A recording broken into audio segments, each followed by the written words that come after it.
Salam alaikum. Donc, on continue notre série d'exercices sur les pointeurs en C et en C++. Un troisième énoncé, donc sur la comparaison toujours entre la notion de pointeur et la notion de tableau à une seule dimension. Donc, on vous demande d'écrire de deux façons différentes un programme qui lit 10 nombres entiers dans un tableau d'entiers, bien évidemment, avant d'en rechercher le plus grand et le plus petit. Donc, le premier formalisme, bien la première façon, c'est en utilisant uniquement le formalisme tableau, c'est-à-dire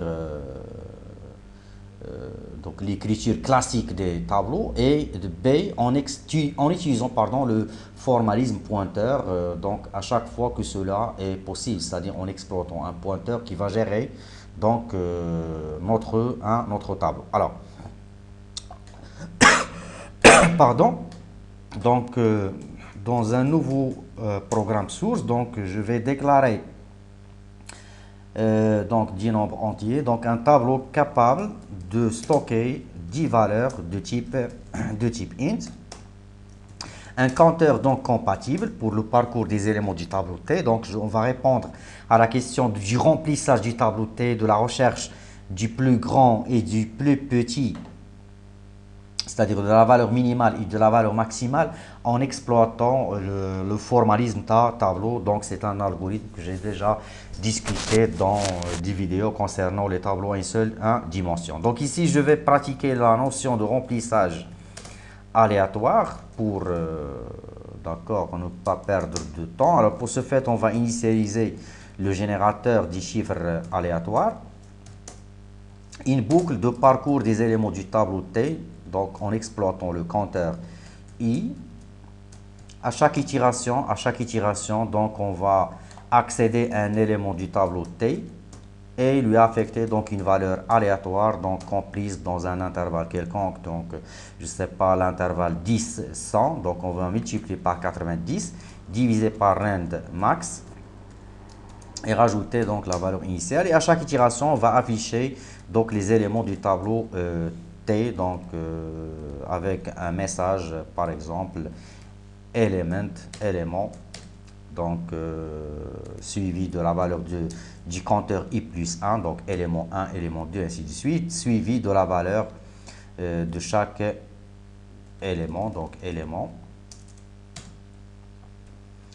Donc voilà. Deux points comme séparateur et la valeur donc de notre élément. Donc boucle maintenant, donc je vais stopper le programme à cette étape, return avec 0 et on va clôturer le code, donc exercice 3. Donc ici il s'agit d'un remplissage du tableau T de manière aléatoire et de l'affichage de ces éléments, élément par élément, en exploitant donc le formalisme classique, d'accord. Donc j'exécute. Donc notre tableau rempli par des valeurs aléatoires, par 10 valeurs aléatoires est le suivant. Donc après on vous demande de déduire par suite le minimum et le maximum. Pour ce fait, je vais déclarer deux variables, min et max. Donc une boucle maintenant de recherche, donc recherche du min et du max, donc le premier minimum et le premier maximum. Alors pour ce fait, on va initialiser le premier élément ou bien la variable min par la valeur du premier élément, item pour la variable max. Une boucle qui va effectuer cette recherche à partir du deuxième élément jusqu'au dernier élément. À chaque itération, un test pour la déduction du minimum. Donc si on accède à un élément inférieur au minimum, donc on va récupérer ce minimum au niveau de la variable min. Si on accède à un élément, donc un test indépendant, supérieur au maximum supposé, on va récupérer son maximum au niveau, donc ici c'est l'élément T de I. Donc après la fin de cette boucle, on va afficher les résultats, donc minimum, donc le min, c'est la valeur de la variable min, et l'affichage du maximum, c'est-à-dire la valeur de la variable max. Donc je compile, j'exécute. Donc après remplissage et après recherche de la valeur minimale, donc la valeur minimale c'est 10, c'est-à-dire le sixième élément, la valeur maximale c'est celle du dernier élément, donc toujours en exploitant donc le formalisme classique qui est celui de la notion de quoi, de tableau. On vous demande de réaliser la même action mais en utilisant maintenant le formalisme pointeur. Donc on a déclaré le tableau T, les variables min et max. Donc je vais déclarer en plus un pointeur pour réaliser ces différentes actions, donc en exploitant le formalisme pointeur. Donc je vais copier-coller ce code dans un nouveau programme et effectuer des modifications. Donc on va garder le tableau T, le pointeur P, la variable min et la variable max. Donc du remplissage, l'affichage, calcul du minimum, calcul du maximum, le tout sera réalisé par le pointeur, P. Donc remplissage en premier lieu, donc je vais initialiser le pointeur P par l'adresse du premier élément, et tant que l'adresse stockée dans P est inférieure ou égale à l'adresse mémoire du premier élément plus 9, c'est-à-dire une incrémentation 6 par 4, vu que chaque entier est codé sur 4 octets. Donc on va incrémenter, au lieu du compteur on va incrémenter le pointeur P. À chaque itération, on va déréférencer le pointeur pour accéder à un élément du tableau T, en exploitant le pointeur P. Et donc remplissage d'un élément en exploitant le pointeur P. Affichage de l'élément, donc ici j'aurai besoin de notre compteur pour l'affichage des indices, donc int i.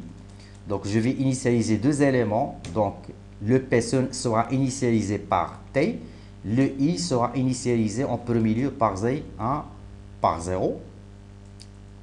Et à chaque itération, je vais incrémenter de même donc le compteur i pour l'affichage uniquement. Donc ici, accès à un élément via le pointeur P afin de le remplir. Affichage de l'indice de l'élément et de sa valeur en exploitant le pointeur P, donc déréférenciation du pointeur P. Voilà.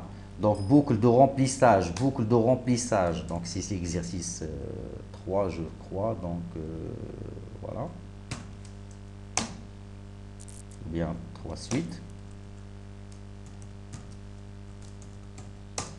Donc, boucle de remplissage et d'affichage des éléments du tableau T, élément par élément, en exploitant donc le formalisme pointeur. La recherche du maximum de la même manière. Donc ici, on va récupérer au niveau de la variable min la valeur du premier élément. Donc, après avoir affecté au pointeur P l'adresse mémoire du premier élément, récupération de la valeur du premier élément en déréférenciant ce pointeur P, de même. Donc ici, le pointeur P, il sera initialisé à partir de l'adresse mémoire du premier élément plus 1. Et tant que le pointeur P, il stocke une adresse mémoire inférieure ou égale à l'adresse mémoire du second élément qui est T plus 1. Donc pour illustrer donc la notion, T plus 1, donc l'adresse mémoire du premier élément, ou plutôt donc jusqu'au dernier élément, c'est-à-dire tant que l'adresse mémoire stockée dans P est inférieure à l'adresse mémoire du premier élément plus 1 plus 9. Donc le pointeur P sera incrémenté par 4 octets, c'est-à-dire incrémentation de l'adresse mémoire. À chaque itération, on va déréférencer l'élément pointé pour le comparer avec le minimum et stocker ce minimum par déréférenciation toujours du pointeur au niveau donc de la variable min ou bien au niveau de la variable max. Item, déréférenciation du pointeur et affichage donc des résultats. Donc ici on a exploité le tableau T, donc je l'ai rempli en exploitant un pointeur, je l'ai affiché toujours en exploitant un pointeur, calcul et affichage donc du minimum et du maximum toujours en exploitant le formalisme pointeur. Donc je recompile et je teste l'exécution, donc un test d'exécution. Donc j'agrandis l'affichage. Donc ici, donc voilà, donc je crois que j'ai commis une erreur. Donc la valeur du premier élément ne s'est pas affichée correctement. Les indices, donc voilà. Donc le pointeur paye, le pointeur paye, le pointeur paye. Donc ici, l'instruction d'incrémentation de l'indice après le CA pour afficher l'indice du premier élément qui est 0 plus 1, c'est-à-dire 1. Et après, donc, voilà, donc je recompile et j'exécute. Donc, les éléments de notre tableau remplis en exploitant le pointeur P sont les suivants avec leur indice plus 1 si vous voulez.